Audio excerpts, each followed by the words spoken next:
puasa.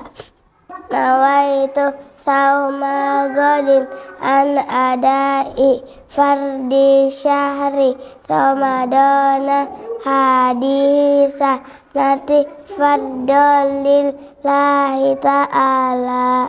Aku niat berpuasa esok untuk melaksanakan kewajiban puasa Ramadan tahun ini karena Allah Ta'ala. Bismillahirrahmanirrahim. Assalamualaikum warahmatullahi wabarakatuh. Innal hamdalillah nahmaduhu wa nasta'inuhu wa nastaghfiruh wa na'udzu billahi min syururi anfusina wa min sayyiati a'malina may yahdihillahu fala mudhillalah wa may yudlilhu fala hadiyalah. Asyhadu an la ilaha illallah wa asyhadu anna Muhammadan abduhu wa rasuluh la nabiyya ba'da. Pertama-tama marilah kita panjatkan puji dan syukur kehadirat Allah Subhanahu wa taala yang telah memberikan kita nikmat iman, ihsan dan Islam sehingga kita semua masih diberikan umur dan bisa berjumpa dengan bulan suci Ramadan. Lalu yang kedua, salawat beserta salam yang akan selalu tercurah limpahkan kepada Rasulullah SAW, kepada para sahabatnya, kepada para keluarganya, dan semoga kepada kita selaku umatnya. Amin ya rabbal alamin. Berkenaan dengan berpuasa, kita sedang melaksanakan puasa di bulan Ramadan, di mana merupakan suatu kewajiban bagi kita, di mana memang umat muslim ini, umatnya Rasulullah itu diwajibkan untuk melaksanakan puasa di bulan Ramadan. Lalu apa saja puasa yang ada di dalam Al-Quran? Lebih banyak yang dibahas di dalam Al-Quran memang adalah terkait dengan puasa Ramadan, di mana karena puasa Ramadan ini adalah suatu kewajiban bagi kita, sehingga banyak dalil yang berkenaan dengan puasa Ramadan. Lalu ada beberapa di antaranya juga yang menjelaskan tentang puasa-puasa lain. Kita ke poin yang pertama, yaitu ada di Al-Baqarah ayat 183. Para tafsir ulama mengatakan bahwa pada Al-Baqarah ayat 183 ini membahas tentang sebuah perintah kepada kita untuk melakukan puasa, yang dimana di dalamnya perintah kita untuk menahan diri dari makan, minum, dan hawa nafsu. Selain itu juga kita itu melakukan puasa Ramadan itu harus meniatkan diri kepada Allah Subhanahu wa taala untuk menghindari perbuatan-perbuatan tercela. Karena sejatinya berpuasa ini sudah ada ketetapannya dari kaum-kaum sebelumnya. Seperti contoh yaitu kaum Nabi Daud yang waktu itu berpuasa, yang sekarang kita kenal dengan puasa Daud, di mana hari ini kita berpuasa, besoknya tidak berpuasa, lalu di lusanya kita berpuasa. Itu berarti jika dijumlahkan ada 6 bulan di mana Nabi Daud ini dan juga kaumnya itu melakukan puasa, dan kita perintahkan untuk melakukan puasa hanya 1 bulan penuh, yaitu di bulan suci Ramadan. Lalu yang kedua ada Al-Baqarah ayat 184, di mana di sini ada beberapa ketentuan-ketentuan atau rukhsah bagi beberapa orang yang boleh tidak melakukan puasa. Pertama, contohnya jika orang tersebut bermukim lalu dengan keadaan sehat namun tidak memungkinkan untuk melaksanakan puasa, maka baginya membayar fidyah itu tidak apa-apa. Namun jika dia ingin tetap melakukan puasa, maka puasanya tetap diterima, dan jika tidak melakukan puasa, maka puasanya harus diganti dengan fidyah. Lalu juga ada orang yang haid, orang yang nifas, lalu ada juga orang-orang yang seperti ibu menyusui atau juga ibu hamil yang memang dianjurkan oleh dokter untuk tidak melakukan puasa. Hal-hal tersebut, orang-orang sakit pun itu diberikan rukhsah atau keringanan untuk tidak melakukan puasa dengan syarat menggantinya di kemudian hari atau dengan membayarkan fidyah.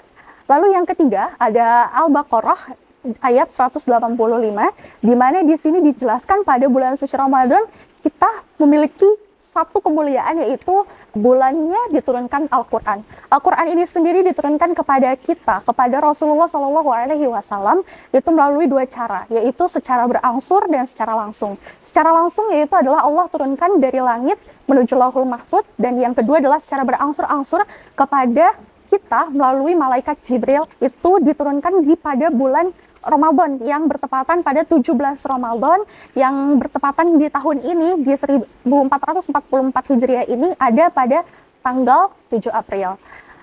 Lalu ayat atau dalil penguat di mana Al-Quran diturunkan pada bulan suci Ramadan ini ada pada surat Al-Qadar ayat pertama. Inna anzalnahu fi lailatul qadar. Bahwa sesungguhnya Al-Quran ini diturunkan pada malam qada yang penuh dengan kemuliaan. Lalu yang keempat ada pada surat Al-Baqarah ayat 187 di mana di sini dijelaskan tentang lamanya waktu kita melaksanakan puasa, yaitu dimulai dari terbitnya fajar hingga terbenamnya matahari.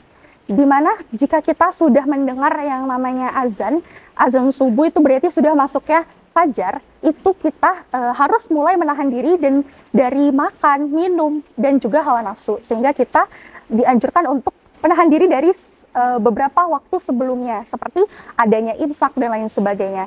Lalu kita akan berpuasa kurang lebihnya sampai maghrib. Jika di Indonesia itu 13 jam jumlahnya, maka ketika azan maghrib itu kita disunahkan untuk mempercepat berbuka atau disebut dengan takjil.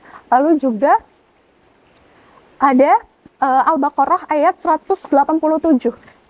Di Al-Baqarah ayat 187 ini juga dibahas tentang diperbolehkannya hubungan suami istri di malam hari, namun tidak akan dibahas lebih di sini. Lalu ada puasa lainnya, yaitu adalah puasa nazar yang biasa kita laksanakan jika kita memiliki azam, yaitu dalilnya ada di Quran surat Maryam ayat 26, di mana puasa nazar ini kita lakukan di saat kita memang berjanji kepada Allah bernazar jika kita bisa mencapai sesuatu, bisa contoh memiliki nilai yang tinggi atau sukses dalam melakukan sesuatu, lalu kita memiliki nazar kepada Allah, maka kita harus melakukan puasa tersebut sesuai dengan apa yang kita nazarkan atau kita janjikan kepada Allah Subhanahu wa taala. Dan yang terakhir ada namanya puasa kafarat yang dijelaskan di Quran surat Al-Mujadalah ayat 4. Puasa kafarat ini adalah puasa yang dilakukan oleh seorang suami jika dia menzihar istrinya. Di mana menzihar ini sendiri adalah sesuatu yang diharamkan dalam pernikahan. Jadi jika ingin memperbaiki hubungannya lagi dengan sang istri, maka suami ini harus melakukan puasa kafarat yang jumlahnya 1 bulan penuh. Dan itu dia puasa-puasa yang ada di dalam Al-Quran. Kurang lebihnya mohon maaf. Wallahi fisabilil haq. Wassalamualaikum warahmatullahi wabarakatuh. Doa berbuka puasa. Sahabat zama'u wa betalatin uruku wasabatal ajaru insyaallah. Telah hilang dahaga, urat-urat telah basah dan telah diraih pahala insyaallah.